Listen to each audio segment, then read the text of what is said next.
واتقوا الله لعلكم تفلحون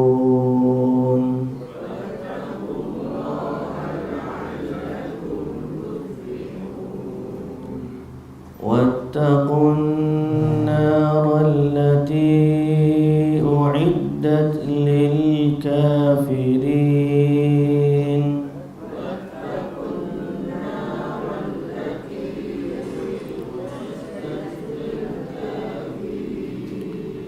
وأطيعوا الله والرسول لعلكم ترحمون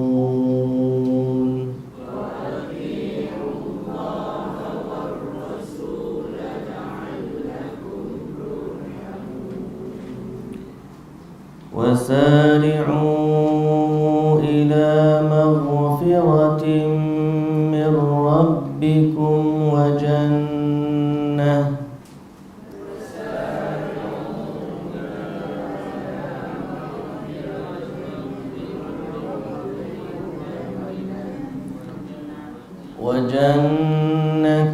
عرضها السماوات والأرض أعدت للمتقين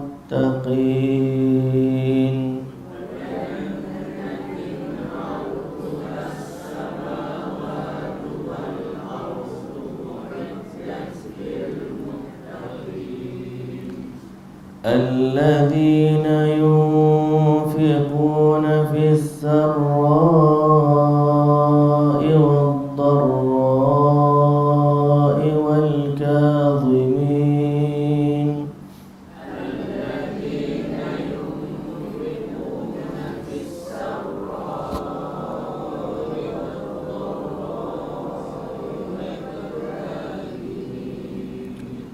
والكاظمين الغيظ والعافين عن الناس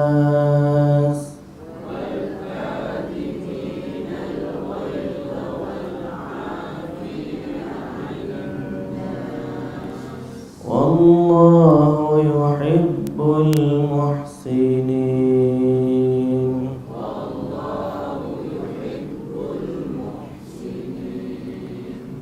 والذين إذا فعلوا فاحشة أو ظلموا أنفسهم ذكروا الله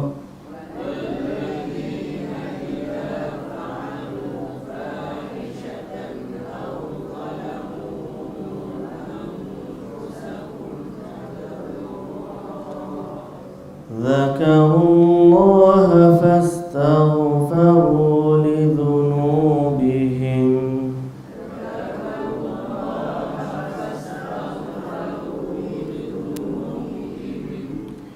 ومن يغفر الذنوب إلا الله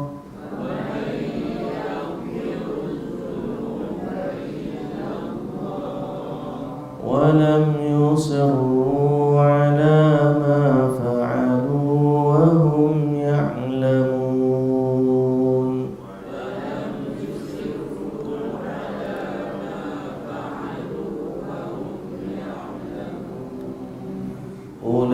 أولئك جزاؤهم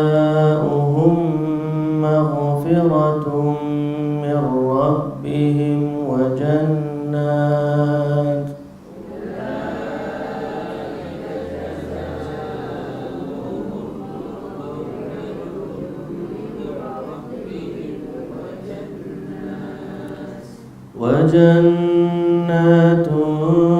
تجري من تحتها الأنهار خالدين فيها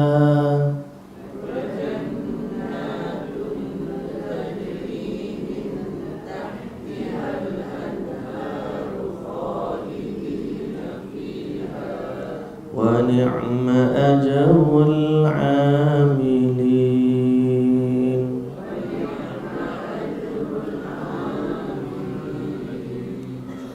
قد خلت من قبلكم سنن فسيروا في الأرض فانظروا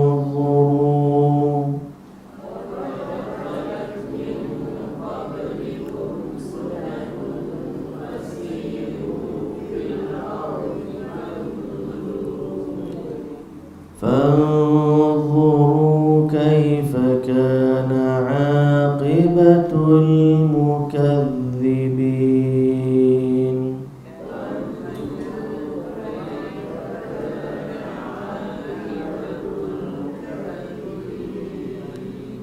هذا بيان للناس وهدى وموعظة للمتقين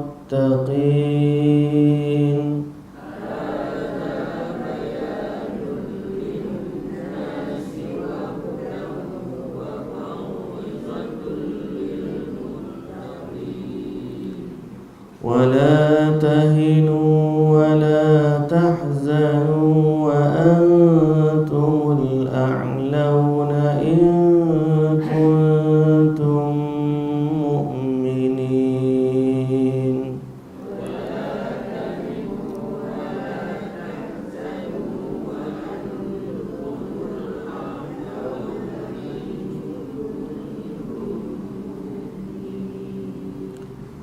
إن يمسسكم قرح فقد مس القوم قرح مثله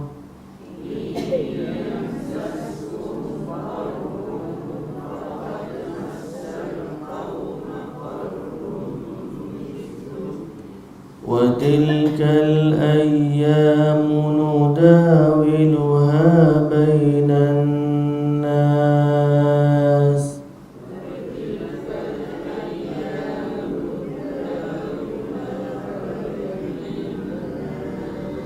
وليعلم الله الذين آمنوا ويتخذ منكم شهداء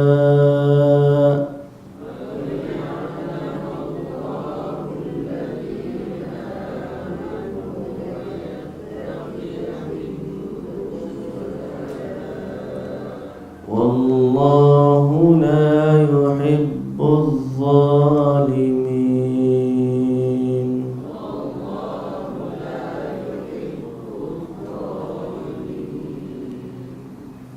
بسم الله الرحمن الرحيم الحمد لله الصلاة والسلام على رسول الله وعلى آله وصحبه أجمعين. Segala puji dan syukur bagi Allah Subhanahu wa taala, Tuhan yang Maha Agung, pemilik alam semesta, penguasa, pencipta, pentadbir dan pengatur segala-galanya. Selawat dan salam atas Nabi junjungan kita, Nabi Muhammad sallallahu alaihi wasallam, juga atas ahli keluarga baginda, para sahabatnya dan para pengikutnya yang setia sehinggalah ke hari kiamat. Alhamdulillah, alhamdulillah, alhamdulillah. Syukur kita kepada Allah juga kerana Allah rezekikan kita. Hari ini 16 Ramadan dan kita dapat baca beberapa ayat-ayat suci Al-Quranul Karim. Mudah-mudahan dia menjadi sebahagian dari khazanah amal kita di bulan Ramadan. Dan nikmat Quran ni anugerah besar. Nikmat Al-Quran ni anugerah besar. Kita dah sebut waktu kita baca tafsir atau tadabbur surah Kahfi, di mana Allah mulakan dengan surah Kahfi. Allah mulakan surah Kahfi dengan puji Allah atas nikmat kitab Al-Quran. Alhamdulillahilladzi anzala ala abdihil kitab. Segala puji bagi Allah yang telah menurunkan ke atas hamba-Nya Al-Kitab. Jadi kitab Al-Quran ini adalah anugerah. Sebab itu syarat pertama orang yang nak hafal Quran atau orang yang nak menjadi ahli Quran atau orang yang nak melazimkan diri dengan majlis ilmu Al-Quran, syarat pertama ialah minta dengan Allah. Minta dengan Allah supaya Allah gerakkan hati kita, Allah gerakkan lisan kita, hati jadi cinta kepada Quran, lidah jadi ringan untuk baca Quran, dan kita diberikan juga istiqamah untuk duduk dalam majlis Al-Quran. Kerana dia bersifat anugerah. Kalau orang nak hafal Quran sebagai contoh, dia rasa dia nak hafal Quran dengan kepandaian dia, dengan kepintaran dia, dengan kuatnya ingatan dia, maka silakanlah pergi. Tapi dia tak akan pergi jauh. Mungkin dia khatamlah masa tu, lepas daripada tu Allah Subhanahu Wa Taala tarik balik daripada dia ke, atau dia dilupakan ke, atau sebahagiannya tak ada habis pun, separuh jalan dah give up dah. Pasal apa? Sebab dia adalah sifatnya anugerah. Begitulah juga kita dengan duduk dalam majlis Quran ni, anugerah. Doa kepada Allah supaya Allah Ta'ala ni tetapkan hati kita dengan Al-Quran, membacanya, mengetahui isi kandungannya, mentadabbur makna-maknanya. Kita minta dengan Allah Subhanahu Wa Taala agar Allah rezekikan kepada kita. Sebab Quran ni anugerah, Allah bagi kepada siapa yang dia kehendaki, dan Allah Ta'ala tak bagi kepada siapa yang dia tak nak bagi. Jadi kita yang duduk dalam majlis ni, Allah Ta'ala bagi rezeki kita, syukurlah banyak-banyak kepada Allah Subhanahu Wa Taala. Dan antara perkara yang boleh melazimkan kita dengan majlis Quran adalah kita sendiri mengagungkan Al-Quran. Kita berusaha baca dengan cara yang betul, memahami dengan tafsiran yang benar, dan mengamalkan apa yang kita tahu dari Al-Quran. Semua itu membawa kita kepada jalan istiqamah dengan Al-Quran. Mudah-mudahan.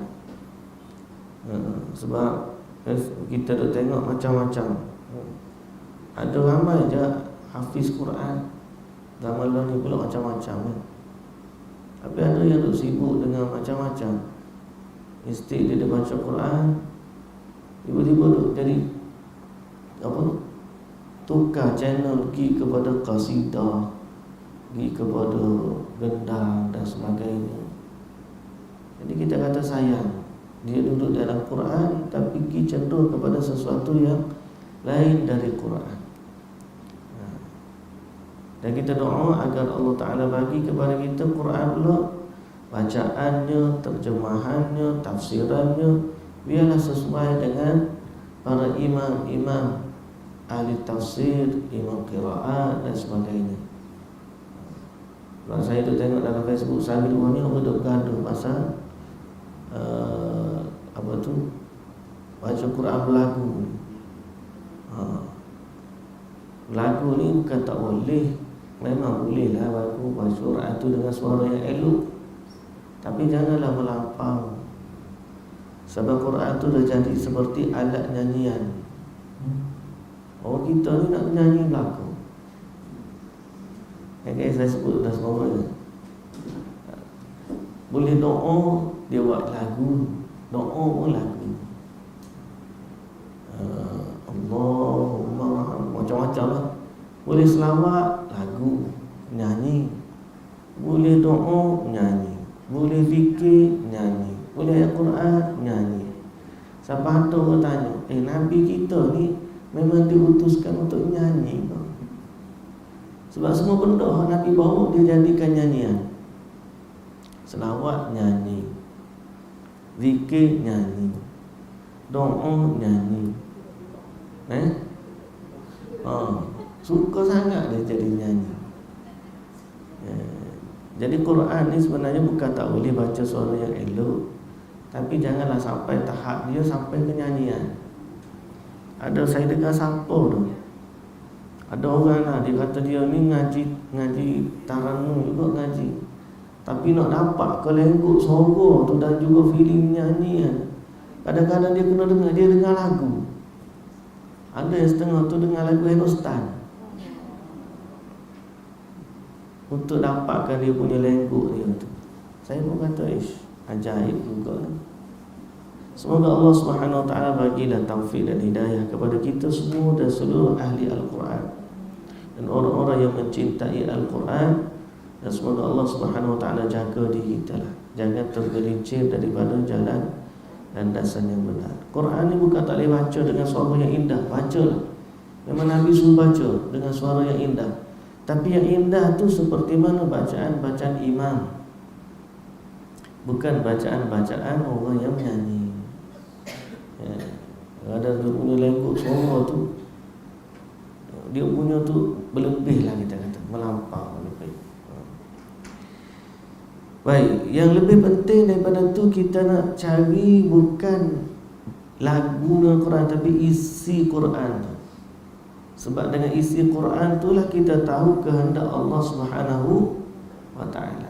Bagaimana yang kita sebut semalam, kalau bab dari sudut kecintaan ni, dalam hati ni banyak benda yang Allah Ta'ala memang jadikan kita suka padanya.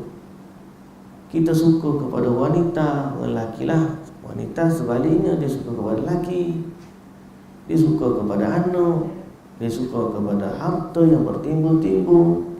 Dia suka kepada tunggangan yang cantik, kuda, kereta, tunggangan cantik, motor, motor cantik nak juga. Tapi kalau kau pinjam tak jadi. Jadi dia suka. Cuma Allah Subhanahu wa ta'ala bagi tahu kepada kita dalam Quran, ada lagi yang lebih daripada yang kamu nak tu. Dan itulah yang kita nak daripada Al-Quran. Lalu semalam berakhir dengan ayat, bagi orang-orang yang bertakwa kepada Allah lebih baik daripada isi dunia yang ada di sisi manusia ni. Qul a'unabbi'ukum bi khairin min dzalikum lilladzina taqaw, bagi orang yang bertakwa, jannatun, syurga yang mengalir di bawahnya sungai-sungai, jannatun tajri min tahtihal anhar khalidina fiha, kekal di dalamnya selama-lamanya, wa azwajun mutahharah, dan dia pula ada pasangan-pasangan yang suci, wa ridwanun minallah, dan dia pula dapat keredaan dari Allah, wallahu basirun bil ibad, dan Allah mengetahui dengan hamba-hambanya. Siapa dia hamba-hamba Allah tu?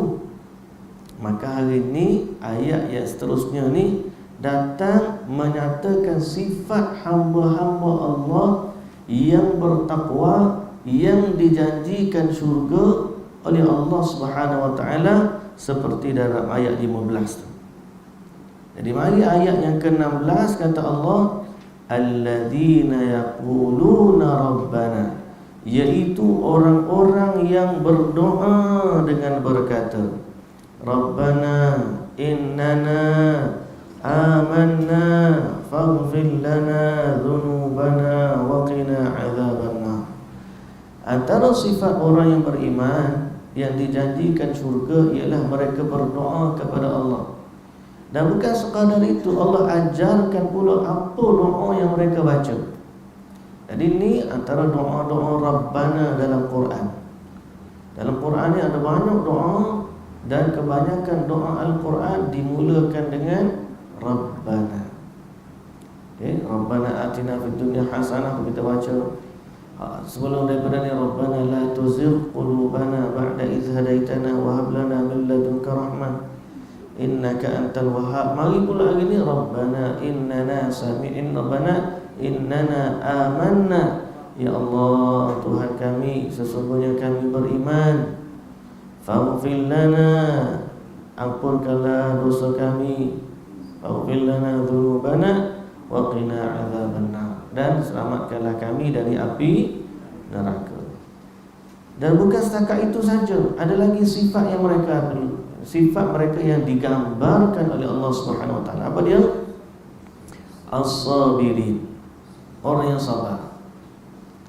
Oh hebat, sabar ni dia dahulu lagi daripada was-sadiqin, al-qanitin, al-munfiqin.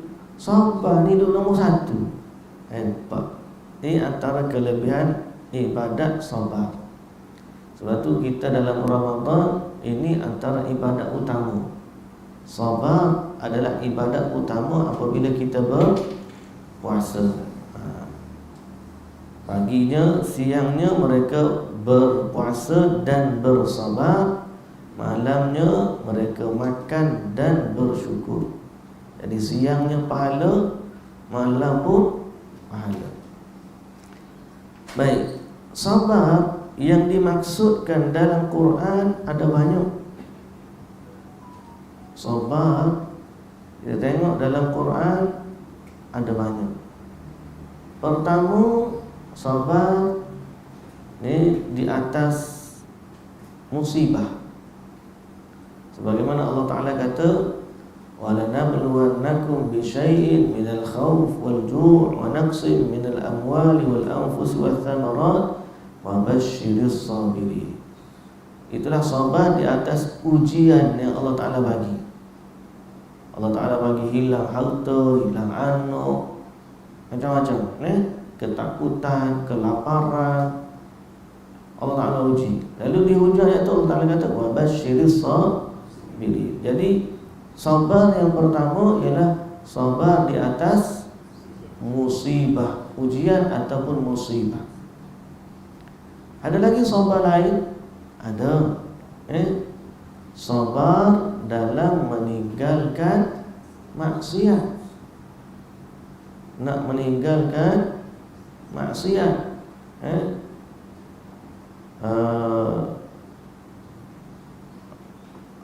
Kemudian yang ketiga, sabar dalam melakukan ketaatan.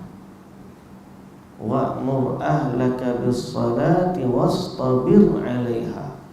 Allah Ta'ala kata, diperintahkanlah ahli keluarga kamu dengan perintah salat dan sabarlah di atasnya. Perintahkan salat dan sabar di atasnya. Ini sabar yang paling tinggi sekali. Sabar dalam ketaatan. Sabar dalam mentaati perintah Allah. Bukan dalam bab salat saja, dalam semua ibadat.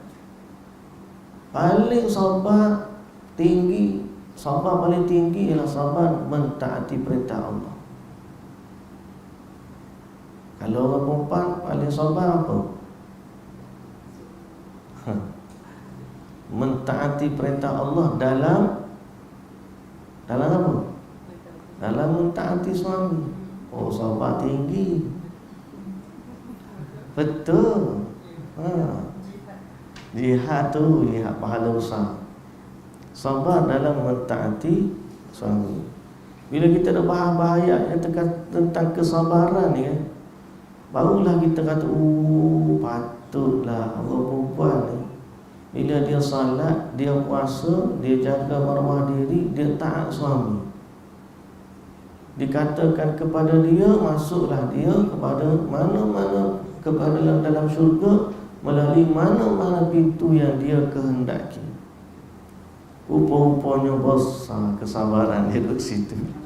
Ada orang tanya, Ustaz, ya Ustaz, bab solat kami boleh lagi, bab puasa boleh lagi, bab jaga maruah tu tak zina okey lagi, tapi hak Allah tu Ustaz, Allahu Akbar. Rupa-rupanya dia termasuk kesabaran dalam ketaatan.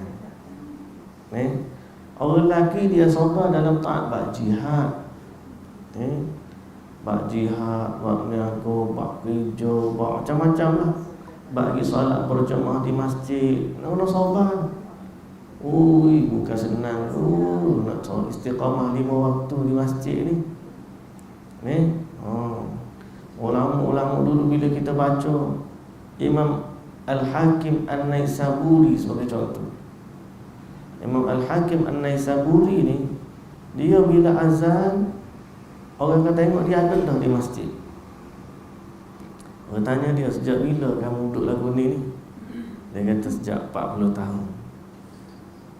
Kita dengar baca sirah ulama tu kan, macam mana kesabaran mereka. Duduk dalam keadaan tu 40 tahun. Setiap waktu sebelum daripada imam bila azan, dia kidah di masjid 40 tahun gitu. Kita 40 tahun juga, 40 tahun qomat baru turun. Sabar dalam ibadat ni payah. Sabar baca Quran. Tahun Ramadan sungguh baca Quran. Nak khatam ni. Habis raya tu, hari pertama raya fail dah. Tak tahu mana dah Quran, tak tahu mana solat berjemaah pun kadang-kadang fail dah hari raya. Lepas solat raya tu soleh belaka. Solat raya tu soleh belaka. Maka lepas tu pergi raya Zuhur tu sembahyang kedua, ketiga. Hari raya tu satu hari baru daripada Ramadan. Nak istiqamah ni payah. Ada orang tu bila dia dalam solat, dia memang pergi mana-mana. Kalau dia nak berjemaah, kita musafir dengan dia 10 minit nak masuk waktu, dia pun dah masuk. Dah masuk waktu dia ni cari masjid belah-belah mana tu, tengok ada signboard masjid tu cari. Dia gini. Tak apa, kita semayang. Kalau tinggal bukan musafir khasar lah. Kalau musafir khasar tu tak ada masalah. Kalau maknanya kita pergi jalan dekat-dekat ni, dia pun cari masjid nak berhenti. Asal pun dia sabar. Nak setara tu kena ada sabar. Sabar nombor 1 tadi. Sabar sebenarnya sabar paling bawah. Sabar di atas musibah ni memang berat, tapi dia sebenarnya sabar paling bawah daripada ranking sabar. Sebab apa? Sebab sabar tu dia bagi sabar dalam pasrah. Nak buat macam mana? Sabar je lah. Dia tak ada pilihan. Kata rumah dia terbakar, nangis sabar. Yalah sabar. Nak macam mana? Memang rumah terbakar, tak boleh buat balik dah. Barang hilang, kena curi. Sabar. Mati keluarga. Inna lillahi wa inna ilaihi raji'un. Dia panggil sabar dalam pasrah. Memang kita tak lihat. Sabar hanyalah jawapan kita. Kalau tak sabar, kita lagi tahu. Tapi sabar dalam meninggalkan maksiat, okey juga lagi. Sabar sebab dalam maksiat ada keburukan. Walaupun dia berkait dengan syahwat, tapi ada keburukan. Kita nampak keburukan dia, sehingga akhirnya kita ada kekuatan untuk meninggalkan dia dan sabar dalam keadaan tersebut. Tapi sabar paling tinggi ni, sebab kita sabar tu ada pilihan. Nak buat apa boleh, tak buat apa boleh. Tapi kita sabar dalam memilih atau memaksa diri berada di atas jalan kebaikan, padahal boleh saja diri itu untuk tidak berada di atas jalan kebaikan tersebut. Maknanya kita kena push dia untuk sabar. Hal tadi sabar dalam pasrah, tak boleh nak apa dah, memang gitu. Bukanlah kita kata dia tu serendah-rendah, dah, dia memang payah juga. Cuma nak banding kekuatan istiqamah dengan sabar dalam ibadah, itu lebih kuat. Sebab tu Allah Subhanahu Wa Taala sebut di akhir surah ni, di akhir surah Ali Imran ni, satu ayat yang cerita tentang keimanan dan kesabaran. Ayat yang terakhir, ya ayyuhalladzina amanus biru wasabiru warabitu wattaqullaha la'allakum tuflihun. Ya ayyuhalladzina amanu, wahai orang beriman, isbiru, sabar, wasabiru, dan perteguhkanlah kesabaranmu. Teguh sabar ni makna tadi sabar dah. Ini sabar dalam keteguhan. Kena ada kekuatan untuk sabar. Bila kita rujuk kepada tafsir, ialah sabar dalam ibadah. Buat sabar ibadah ni.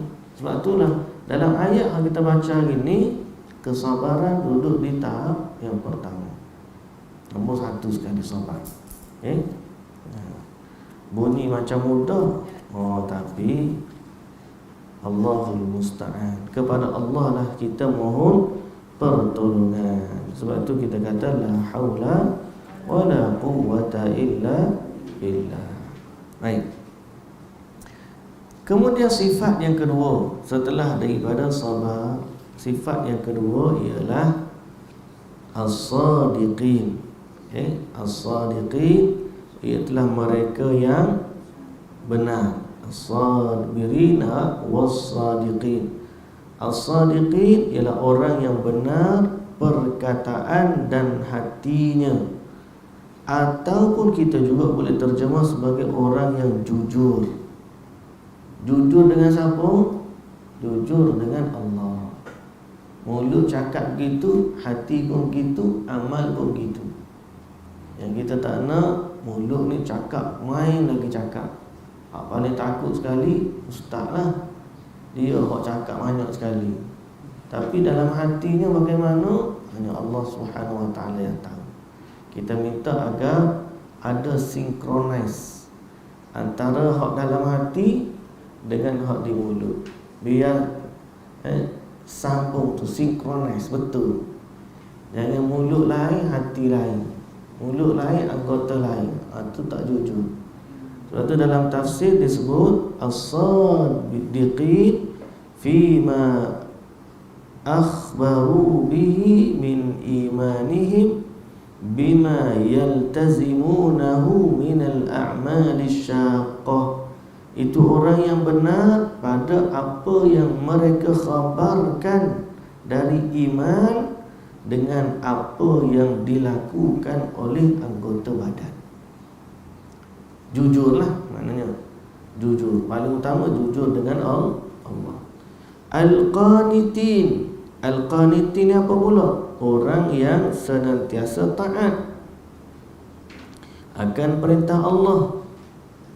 Wal munfiqin, dan orang yang menginfakkan harta. Wal mustaghfirina bil ashar, dan orang yang beristighfar di waktu sahur. So ni sifat-sifat sabar, jujur, taat, infak dan istighfar. 5 ni, sifat-sifat ni adalah sifat orang yang bertakwa. Yang disebut ayat pada sebelumnya, orang ni yang akan masuk syurga.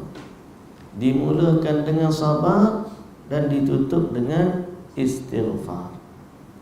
Antara lain banyak sebenarnya Allah Subhanahu Wa Taala menyebut tentang istighfar atau kedudukan istighfar selepas daripada ibadat. Lepas kita solat, istighfar. Kerana apa? Kerana antara ciri orang yang beriman, walaupun dia senantiasa buat ibadat, dia masih lagi melazimkan diri dengan istighfar, kerana mereka takut amalan ibadat mereka tidak diterima oleh Allah Subhanahu Wa Taala.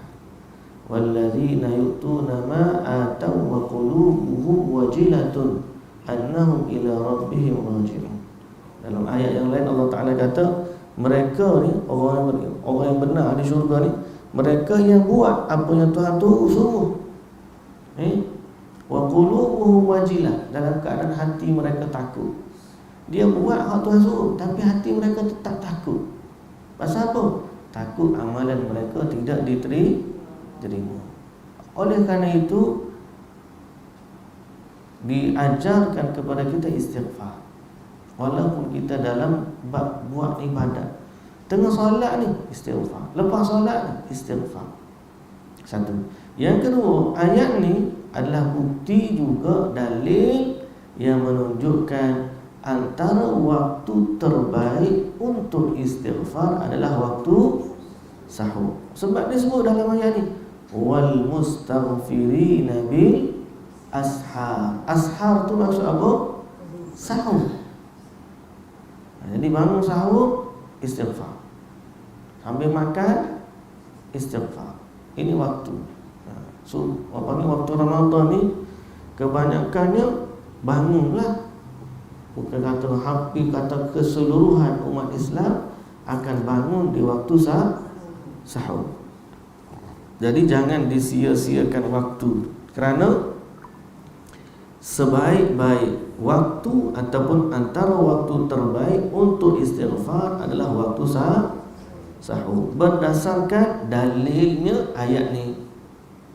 Kalau kata ya ke ustaz, istighfar waktu lain boleh, tak ada masalah, tak ada yang menghalang waktu lain. Cuma kita katakan waktu sahur lebih utama berbanding waktu lain berdasarkan hujah ayat surah Ali Imran ayat yang ke-17. Sebab jelas Allah Ta'ala mention wal mustaghfirina bil ashar. Kena ingat satu perkataan wal mustaghfir bil ashar, walau Allah Ta'ala sebut tu dalam Quran ada makna, walaupun satu word tu datang menunjukkan. Kalau tidak, kita akan tanya balik, kenapa Allah Ta'ala sebut sahur? Jadi maknanya bila Allah Ta'ala sebut dalam Quran, maka dia adalah istimewa. Dia adalah istimewa. Petunjuk agama tu memang macam tu. Kalau infak sebagai contoh, infak siang ke baik, malam ke baik. Ada sebut malam, pasal apa? Sebab malam lebih itu sebut dalam Quran dan sifat malam lebih tersembunyi. Atau nak lebih tersembunyi lah. Tapi kalau dia malam tunjuk ke orang, siang sembunyi atau lain lah. Baca Quran dalam Ramadan, malam baik ke siang baik? Ni geng-geng tadarus kita nak tanya. Nak tadarus lepas subuh ke nak tadarus lepas tarawih?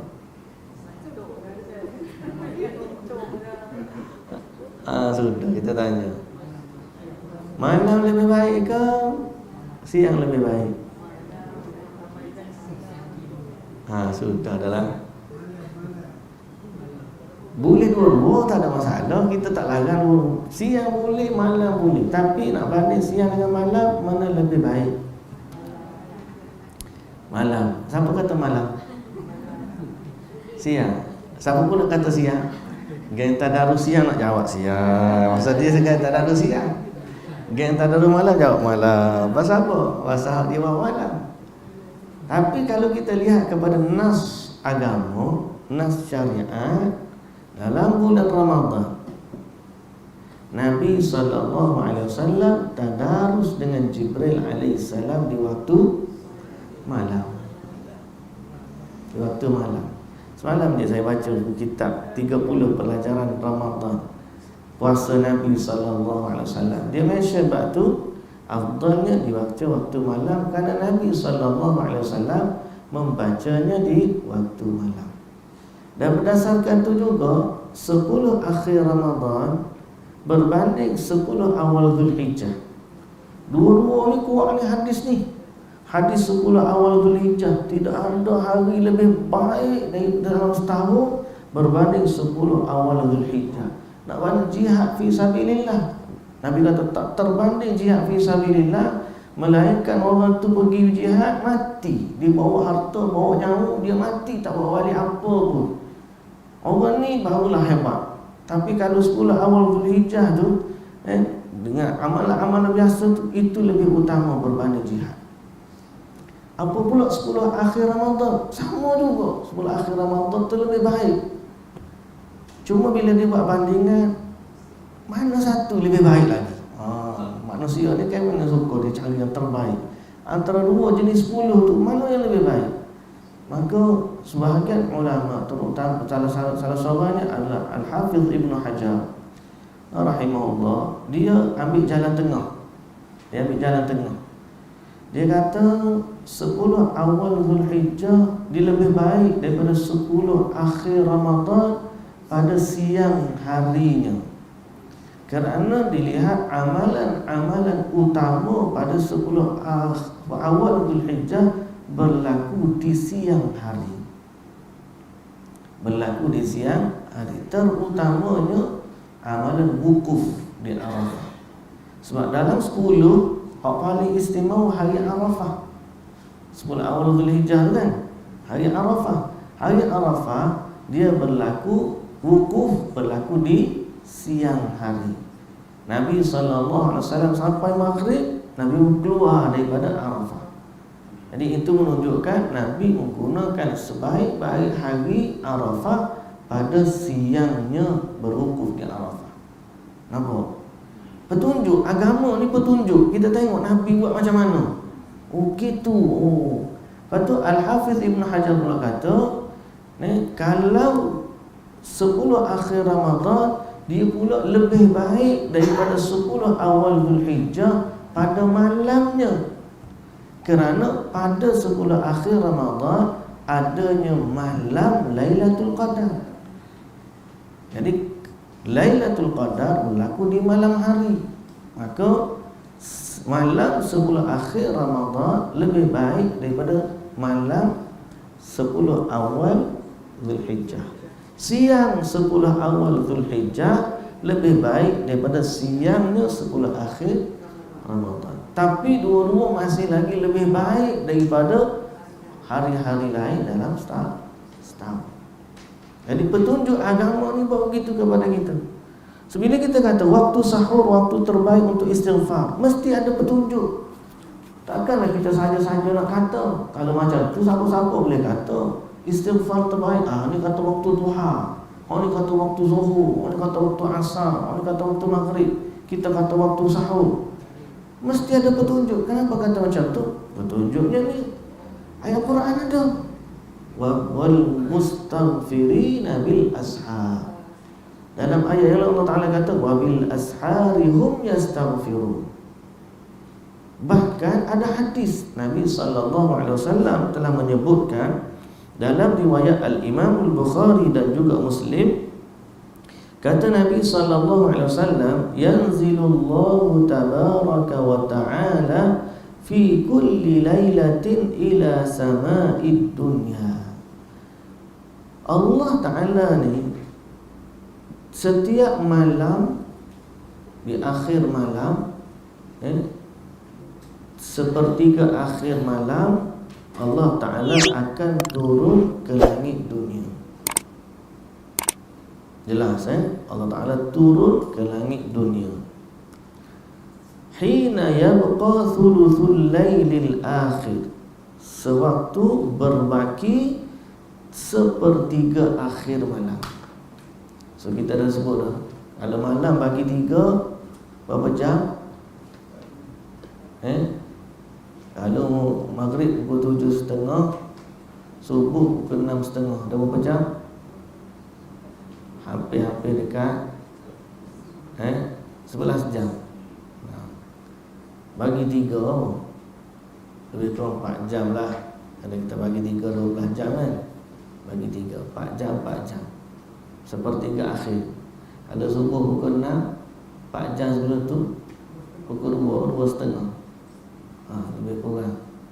Tapi kita tak ada lah tak timing tu 2.30. Ni waktu Tuhan turun. Agak-agak lah kita kata congok-congok, Nabi tak sebut lagu tu. Cuba kita kata sepertiga akhir malam Allah turun ke langit dunia. Dia pun tanya pula, lagu mana Jangan tanya lah lagu mana, sebab kita tak boleh nak bayang. Sifat Allah ni tak serupa sifat makhluk. Dia boleh tanya, kalau Allah turun ke langit dunia, siapa pula tinggal dekat arasy ni? Dia soalan tu salah dah. Ada kan orang tanya gitu kan? Dia kata, dia tanya, Allah ni di mana? Dia kata, Allah bersemayam di atas arasy. Tu Allah turun ke langit dunia tiap malam tu. Lepas tu siapa dia pula ada di arasy? Soalan tu tak valid. Tak valid. Untuk tanya tu pun tak valid. Pasal apa? Sebab soalan tu bertanya dengan kacamata turunnya manusia. Tu sifat turun makhluk. Turun ni banyak sifat. Yang penting dia daripada atas ke bawah. Cuma sama ada kosong tepat atau tak kosong tepat ke begitu gini-gini, yang tu kita tak boleh nak bayang. Pasal pada Allah, sifat Allah tak sama dengan sifat manusia. Kita je kalau sifat turun, atas tak ada, bawah pula ada. Tu kita turun pada Allah, tak boleh nak bayang. Cuma kita beriman Allah turun ke langit dunia. Itu saja. Jangan tanya lagu mana dia turun, tak payah tanya. Sebab kalau kita nak bagi tahu pun, kita tak tahu. Kita hanya tahu turun. Lagu mana turun Allah, tak sama dengan turunnya makhluk. Tapi siapa sebut turun? Nabi sebut. Orang nak kata, kalau Nabi sebut takkan kata salah. Kenapa? Jadi Allah turun ke langit dunia, yakin, betul. Macam mana Allah Ta'ala turun? Wallahu ta'ala a'lam. Jangan tanya. Kalau tanya pun tak ada orang boleh jawab. Sebab tak ada orang pernah tengok macam mana Allah tu sendiri. Tak ada. Hanya tahu sifat dia dan perbuatan dia. Itu yang zilu tu perbuatan Allah tu, ya? Perbuatan Allah Azza wa Jalla. Yang kita tahu, Nabi bagi tahu. Cuma kita bukan nak tikam bab turun tu saja dah. Bukan nak bincang tu saja. Ada lagi. Bila Allah Ta'ala turun ke langit dunia pada sepertiga akhir malam dengan sifat dan cara yang layak dengan Allah yang maha sempurna dan tidak menyamai sedikit pun sifat turun yang ada pada makhluk. Bila Allah turun ke langit dunia, Nabi kata, fayaqul, Allah berfirman. Saat itu Allah menyeru, hal min sa'ilin fa'u'tiyah wa hal min da'in fa'astajibalah, hal min mustaghfirin fa'aghfirulah. Allah Ta'ala tanya, di manakah ataupun adakah orang yang nak meminta, aku nak bagi kepadanya permintaan dia. Ada tak orang yang nak berdoa, aku nak kabulkan doanya. Dan adakah orang yang nak minta ampun, lalu aku ampunkan dosa-dosanya. Jadi di akhir tu, di akhir malam Allah offer 3 perkara. Siapa nak meminta, Allah nak bagi. Siapa nak berdoa, Allah nak makbulkan doanya. Dan siapa nak beristighfar, Allah ampunkan dosa-dosa. Ini hadis yang sahih riwayat Al-Imamul Bukhari. Okay. Apa beza minta dengan doa? Bagus juga soalan tu. Hadis sebut lagu tu. Hadis sebut hal min da'in, siapa yang berdoa, sa'il, minta. Minta ni sebahagian daripada doa kan. Doa, minta. Doa ni lebih umum daripada minta. Kita minta ni khas, kita nak apa kita minta. Doa ni ada termasuk puji-pujian, termasuk kita berdoa, seru nama Allah Subhanahu. Kita panggil nama dia, kita puji dia. Dan doa lebih umum daripada minta. Minta ni kita sebut kita nak apa, aku nak begini, aku nak begitu ni. Tapi doa lebih umum. Jadi siapa yang tak mau minta, dia berdoa, boleh jadi Allah bagi kepada dia apa yang dia minta dan apa yang dia tak minta. Kenapa? Sebab dia lebih umum. Bahkan Allah Subhanahu Wa Taala menggalakkan kita berdoa. Doa ni pula ada 2, doaul mas'alah, doaul ibadah. Dia sebut doa ni ada 2. Doa masalah ni doa permintaan, nak apa minta dengan Allah. Yang kedua, doa ibadat. Ya Allah, aku tak tahu nak minta apa. Kita kata, ya Allah, Engkau lah ya Allah yang lebih tahu. Engkau lah Tuhan, kita memuji Engkau lah Tuhan yang maha pemurah, yang maha pengasih, yang mengayangi hamba-hamba, ya Allah. Jadi kalau hidup aku ni hidup orang yang soleh, orang baik, Engkau lebih tahu apa yang baik untuk aku. Dalam keadaan tak tahu tu boleh pujuk la ilaha illa anta subhanaka inni kuntu minadh dhalimin. La ilaha illallah wahdahu la syarika lah, lahul mulku wa lahul hamdu wa huwa ala kulli syai'in qadir. Ni doa yang kepada Allah, tak tahu nak minta gapo dah. Habis dah modal minta ni. Tapi jangan habis dari berdoa. Doa. Minta ni benda spesifik, doa ni umum. Baik, jadi berdasarkan hadis dan Al-Quran kita tahu fadilat beristighfar di waktu sahur.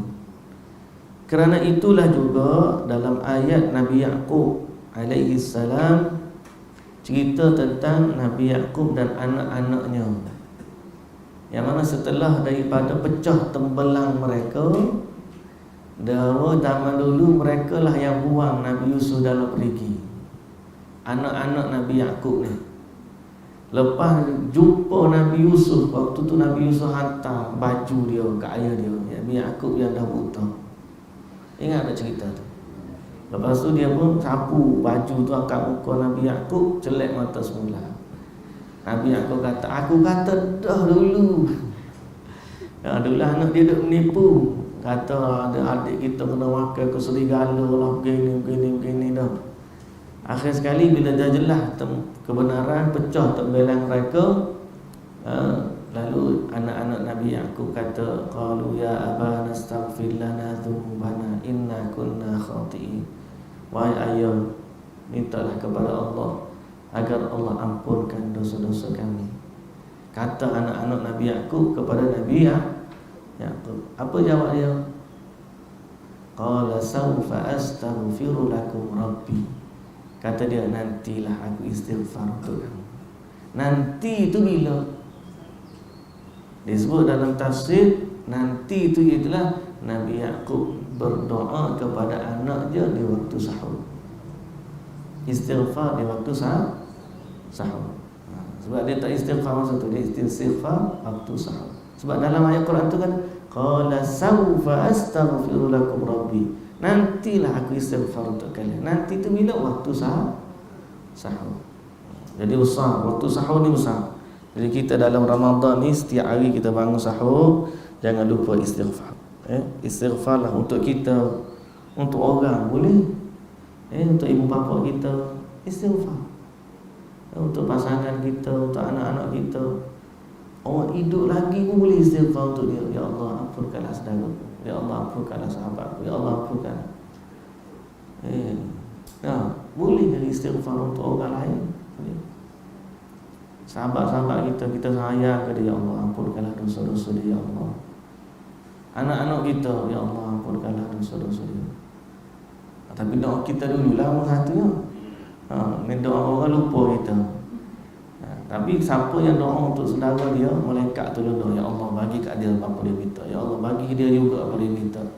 Jadi ni antara seni dalam berdoa dan beristighfar. Pertama, cari waktu yang terbaik. Yang kedua, istighfar juga bukan untuk kita semata-mata. Boleh istighfar untuk orang lain. Kemudian memilih lafaz-lafaz istighfar yang istimewa. Istighfar ni ada banyak lafaz. Paling ringkas lafaz dia apa? Astaghfirullah. Paling ringkas. Paling panjang, sayyidul istighfar. Allahumma anta rabbi la ilaha illa anta khalaqtani wa ana 'abduka wa ana 'ala 'ahdika wa 'adika wastata'tu. Sampailah habis. Jangan jadikan istighfar ayat mengeluh. Kadang-kadang muda kita nak marah. Muda ni astagfirullahalazim. Nak marah ke dia, astagfirullahalazim. Ada kalau dekat sekolah kita tu security tu dekat, kalau jatuh astagfirullah, astagfirullah. Dia jadi ayat terkejut dia, astagfirullah. Kita janganlah ayat terkejut. Jadikan dia betul-betul waktu kita sebut, kita minta ampun dengan Allah Subhanahu wa taala. Pilih lafaz-lafaz yang baik. Baik, kalau dia tak tahu lafaz-lafaz ni, boleh dah dia minta dengan bahasa dia, ya Allah, ampunkanlah aku. Jadi dah, insya-Allah. Jadi dah. Apa beza istighfar dengan taubat? Sudah. Apa beza istighfar dengan taubat?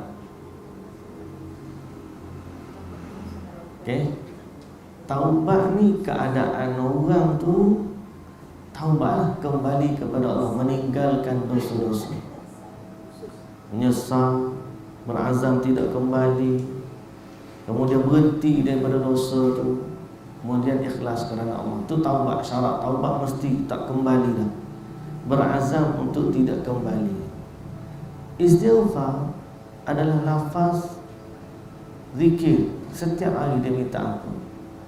Dia tak sampai ke tahap taubat, tapi dia boleh saja berlalu di lisan. Seorang pendosa masih boleh istighfar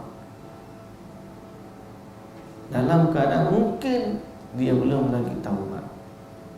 Mana tak sampai tahap tu lagi. Orang taubat ni memang tinggi lah. Taubat nasuha kita panggil. Dosa-dosa besar. Istighfar ni lebih ringan daripada tu. Bukan kita nak meremehkan dia dan nak menggalakkan orang kembali kepada dosa, dah. Tapi nak katanya istighfar ni adalah sesuatu yang Allah Ta'ala mudahkan untuk Nabi SAW istighfar 100 kali sehari. Ada kata tu, ada riwayat lain 70 kali sehari. Kerana senantiasa istighfar. Adapun sifat taubat ni sifat para pendosa. Adapun istighfar termasuklah panggil amalan-amalan yang dilakukan oleh para nabi. Istighfar, minta ampun kepada Allah Subhanahu wa taala. Dan istighfar ni juga hak istimewa orang beriman. Orang kafir boleh istighfar? Tak boleh. Orang kafir boleh tak kita minta istighfarkan untuk dia? Tak boleh. Nabi Ibrahim bila dia mati, dia kata qala sawfa astaghfiru lakum rabbi. Aku akan minta dengan Allah ampun untuk kamu. Allah Ta'ala larang. Allah Ta'ala tak bagi. Nabi Muhammad sallallahu alaihi wasallam, waktu pakcik dia Abu Talib meninggal, sayangnya dia tahu Abu Talib meninggal dalam kekufuran. Jadi dia berazam untuk istighfar buat pakciknya Abu Talib. Lalu turun ayat Quran, wa ma kana lin-nabi wal-ladzina amanu ay yastaghfiru lil musyrikin. Tidak boleh bagi nabi dan orang-orang yang beriman minta istighfar untuk orang musyrik. Tak boleh minta. Kalau kita pergi tengok kubur kafir, ya Allah ampunkanlah mereka, dosa kita. Tak boleh. Sebab Allah Ta'ala tak akan ampunkan dosa syirik. Allah dah kata. Minta dengar ke? Allah dah kata dia tak ampun, tiba-tiba mungkin minta juga. Apa? Nabi Nuh minta untuk anak dia. Apa tu? Wa nada Nuhur rabbahu faqala rabbi inna ibni min ahli wa inna wa'daka al-haqq wa anta ahkamul hakimin. Qala ya Nuh innahu laysa min ahlik innahu 'amalun ghayru salih fala tas'alni ma laysa laka bihi 'ilm inni a'idhuka an takuna minal jahilin. Nabi Nuh, anakmu, nah Allah dah janji dah, Allah nak selamatkan ahli keluarga Nabi Nuh. Tiba-tiba Nabi Nuh, anak dia mati. Dia kata, ya Allah kan janji dah anak keluarga aku ni mu selamatkan. Kenapa? Allah jawab balik, anakmu bukan keluargamu, pasal dia tidak beramal dengan amal saleh. Lalu Allah Ta'ala kata, jangan minta dengan aku apa yang kamu tak ada ilmu tentangnya. Aku larang kamu, aku nasihatkan kamu, jangan jadi dari kalangan orang yang jahil. Nabi Nuh tahu tu amal. Maka kita ni lagi lah. Istighfar, no. Untuk orang musyrik tak boleh. Sayang mana pun dia, tak boleh. Kalau betul-betul sayang, ajak dia masuk Islam. Bila dia Islam, nak istighfar, nak sedekah pada, nak apa kepada dia, boleh berlaku. Nak minta kepada dia syurga, boleh. Pasal apa? Sebab dia beriman kepada Allah. Kalau orang kafir, baik setara mana pun tak boleh. Pocik Nabi tu Abu Talib, kita tahulah dia baik setara mana kan. Tapi Allah tetap larang istighfar sebab pakcik dia meninggal dalam keadaan kufur kepada Allah Subhanahu wa taala. Usahkan begitu. Mak Nabi pun Allah Ta'ala tak bagi. Dalam hadis mak dia Allah Ta'ala. Tak apalah cerita buat lain lah tu, tapi sebab agak sensitif sikit cerita mak ayah Nabi. Tapi nak sebutnya buat saudara Nabi ni, istighfar ni kembali poin kita, istighfar ni adalah khas milik orang yang beriman. Ada lafaz dia, ada waktu dia, ada cara dia. Jadi, dan dia juga amalan istimewa. Waktu sahur Ramadan, lebih istimewa. Jadi jangan disia-siakanlah. Semoga Allah Subhanahu Wa Taala mentaufikkan kita untuk beramal dengan apa yang disyariatkan. Dan inilah namanya panduan dalam agama. Sebab kita agama ni bukan mari daripada poket kita. Saya tak kata tadi dari poket saya kita kata istighfar tu sahur baik. Pasal apa? Ni ayat Quran kata. Tu hadis tu kata. Ni keadaan ni begini kata, macam-macam. Petunjuk agama tu. Inilah fungsinya Quran. Kalau kita kembali kepada Quran, kita nampak jalan. Tapi kalau kita tak kembali kepada Quran, berapa-berapa. Mari saya tengok satu video di Vietnam, satu kaum nama dia Cham Bani. Pernah dengar? Cham Bani. Dia kelompok daripada Melayu Champa. Tapi Melayu Champa hak di Kemboja ni betul. Ni hak di Vietnam. Dia jauh dulu tu. Dia ni nama Islam, tapi amalan dia tak serupa langsung dengan Islam. Tak serupa, lain. Sehingga bulan Ramadan adalah bulan dia minta kepada ruh kembali ke rumah. Pelik dia. Bulan Ramadan adalah bulannya orang berpuasa, tapi bukan orang umum. Ustaz-ustaz tolong puasa. Dia mana ustaz tolong puasa untuk orang ramai. Ustaz tolong semayang untuk orang ramai tak ada tahu mai. Tak kena semayang, tak kena puasa. Apa ustaz je semayang dalam masjid dia. Lepas tu puasa pun boleh. Puasa boleh, di siang hari puasa lah. Tapi dia tak ambil siang, terbenam matahari, asal gelap dia boleh makan. Jadi kalau tutup pintu dalam gelap gelita boleh makan. Bila kajian tu dibuat oleh Perlis Wisdom, sahabat saya Ustaz Ikram Ahmad Nur, dia kata dalam ulasan tu, dia kata sebahagian teori mengatakan inilah hasil pengislaman separuh jalan. Ajak orang masuk Islam, orang masuk Islam, lepas tu ajar sikit, lepas tu tinggal. Akhir sekali mereka buat apa yang mereka tahu, mereka takut tambah dengan apa yang mereka tak tahu. Masyarakat kita boleh berlaku macam tu juga. Bukan pengislaman separuh jalan, ambil Islam separuh-separuh. Hak dia suka dia pakai, hak dia tak suka ataupun dia tambah daripada poket dia sendiri. Itu jadi naik.